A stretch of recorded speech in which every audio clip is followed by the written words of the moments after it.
Kung gold laner ka na mahilig mag-double lane para sa yung video na to, please lang, kung hindi pa po level 4 ang iyong mid laner, yung level 2 ka pa lang magdo-double lane ka na, please, itigil mo na yan.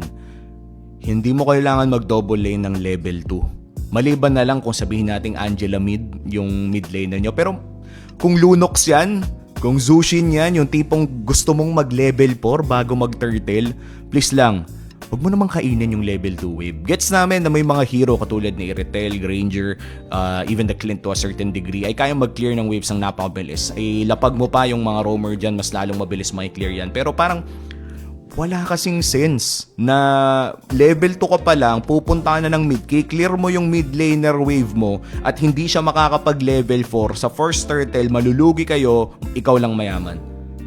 Yung ba gusto mo?